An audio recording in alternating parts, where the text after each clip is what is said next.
안녕하세요. 독재코치입니다. 이번 영상에서는 제가 새 아이의 영문법을 가르치면서 정말 이만한 교재가 없구나 라고 생각한 제 기준 최고의 문법서를 소개해 보려고 해요.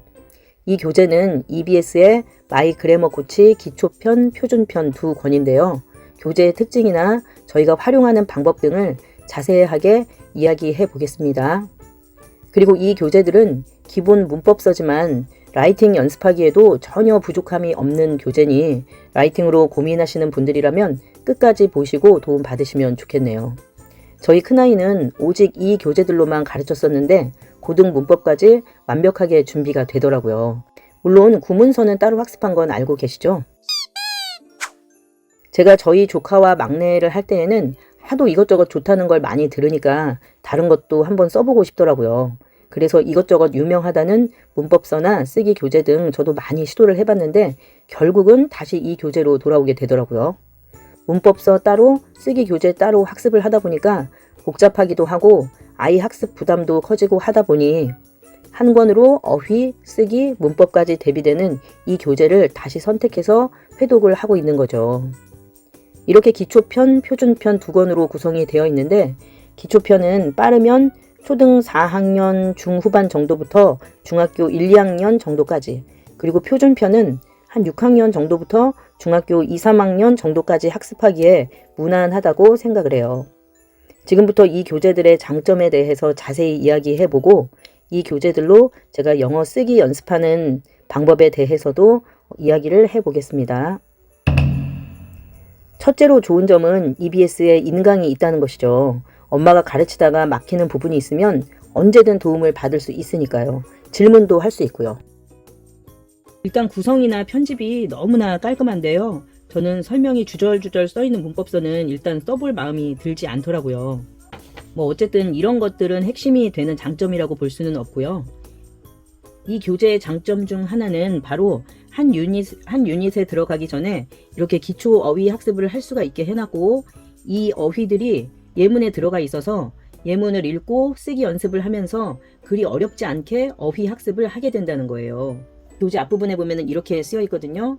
기초 단어를 읽고 문법을 접하도록 구성하였습니다. 각 유닛이 시작하기 전에 제시되는 단어들은 교육 과정의 초등 권장 단어 중 모를 만한 단어, 그리고 중학교 1, 2학년 교과서에 자주 쓰이는 단어 중에서 선정하였습니다. 이것이 그냥 의례적으로 자기네 교재는 이렇게 좋다 하는 말이 아니라 제가 써보니 정말 실질적으로 이런 도움이 너무나 많이 되더라는 거예요. 그리고 개념이 참 쉽게 설명이 잘 되어 있거든요. 주저리 설명식으로 쓰인 것이 아니라 아이랑 같이 읽어봐도 직관적으로 이해가 딱 잘 되게 쓰여 있다는 것이죠. 그리고 뭐니 해도 이 교재 최고의 장점은 쓰기 연습을 충분히 할 수 있다는 것인데, 한 유닛마다 개념을 익히고 나서 이렇게 부분 쓰기라던가 어순 배열하기, 틀린 문장 고치기, 전체 문장 쓰기 등으로 난이도를 높여가면서 다양하게 쓰기 연습을 할 수 있다는 거예요.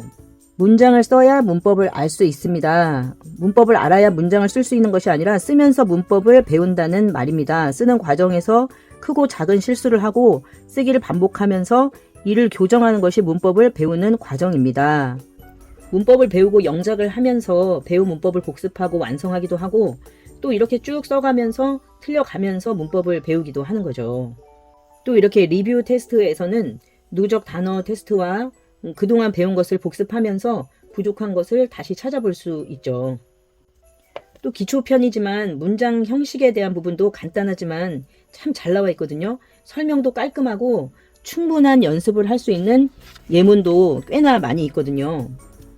다만 기초편을 할 때에는 보어가 나오는 2형식이나 5형식 학습은 어려울 수가 있으니 주의해서 학습을 시켜주는 게 무엇보다 중요해요. 절대 한 번에 이해할 수 있는 것이 아니니까요. 이렇게 기초편을 완성하고 표준편을 들어가면 되는데, 처음에 이렇게 단어와 문장의 틀, 수식어 이런 것들이 나와 있어서 구문의 기초가 되겠고요. 명사에 대해서 간단하게 기초 문법이 있고, 명사의 자리에서 주어 자리, 목적어 자리, 보어 자리, 이렇게 구문의 기초가 되는 정말 중요한 것들이 자세하고 친절하게 나와 있거든요. 그리고 이 표준편 역시 기초편처럼 단계적으로 쓰기 연습을 많이 할 수 있고요. 그리고 무엇보다 제가 이 표준편을 정말 사랑하는 이유는요. 이 뒤쪽에 가면 추가 문법이라고 해서 따로 책이 나뉘어져 있는데요. 이런 것들을 따로 빼놔서 기본 문법을 할 때 걸림돌을 많이 제거해줬다는 생각이 들더라고요. 앞쪽을 튼튼히 완성한 후에 추가적인 것들을 더 학습할 수 있도록 되어 있어서 개념 학습을 할 때 복잡한 것들까지 해야 하는 부담을 줄여준 것이죠. 저희 큰아이 할 때에도 이런 장점을 잘 활용해서 학습을 했는데요. 이렇게 이 두 권을 거의 완벽에 가깝게 다지면서 학습을 하게 되면 고등 내신 문법까지 거의 커버가 되더라고요. 제가 이제 이 교재로 저희가 쓰기 연습하는 방법을 알려드릴 텐데요. 사실 정말 별게 없어요. 이 교재의 쓰기 부분을 빠짐없이 잘 따라가다 보면은 어느새 쓰기 실력이 쑥쑥 자라 있는 것을 실감하게 되는데 어휘 실력도 더불어 같이 올라가게 되죠. 오늘 이 부분을 학습한다는 걸 가정하고 제가 어떤 식으로 하고 있는지를 설명드려 보겠습니다. 일단 이 기초 어휘를 아래 뜻을 가리고 아이에게 단어를 읽고 뜻을 말하게 하면서 모르는 단어를 찾아내는 거예요. 체크만 해두고 이제 개념 학습을 하는데 엄마가 미리 학습을 해뒀다가 최대한 쉽게 가르쳐 주시고 이제 아이에게 예문을 읽고 해석을 하라고 시키는 거죠. 최대한 배운 개념을 잘 살려서 해석을 할 수 있도록 유도를 해주세요. 쭉 예문을 읽고 해석을 하고 나서 문제를 푸는데 저희는 하루에 반쪽에서 한쪽 정도를 하고 있어요. 반드시 읽고 해석을 하면서 풀라고 이야기를 해주고 있죠. 한쪽을 풀고 채점을 하고 좀 어려웠던 문장은 해석을 다시 시켜보는 거예요. 그러고 나서 틀린 것은 왜 틀렸는지 다시 보게 하고 모르면 설명을 해주고 나서 노트에 해석을 써두고 다시 써보게 하는 거죠. 이런 식으로요. 이 오답 처리는 꼭 그날 하지 않고 다음날 해도 상관이 없어요. 이때 관사나 전치사 등 사소한 것에서 틀린 것은 좀 넘어가고 문장 어순이나 주어와 동사 일치같이 중요한 것들이 틀리는 것들만 노트에 복습을 다시 시키는 것이죠. 이렇게 하고 끝을 내는 거예요. 그리고 처음 몰랐던 어휘가 들어간 예문을 읽고 해석하면서 같이 암기할 수 있도록 이 문장 복습을 할 때 어휘도 같이 노트에 써두고 아이가 이렇게 뜻을 쓸 수 있도록 해주는 것이죠. 이렇게 매일 꾸준히만 하면 실력이 늘지 않을 수가 없어요.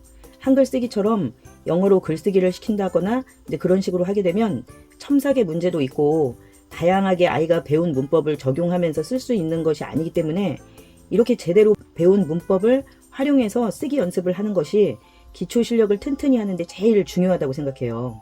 그러니까 정리를 해보자면 이 교재를 쭉 따라가면서 쓰기 연습을 하면서 틀린 표현들이나 문법 사항을 계속 체크하고 제대로 익히게 하는 것이 방법이라고 할 수 있겠죠. 별거 없지만 이렇게 꾸준히만 한다면 고등 내신 영어까지 아주 차고 넘치게 대비가 될 거예요.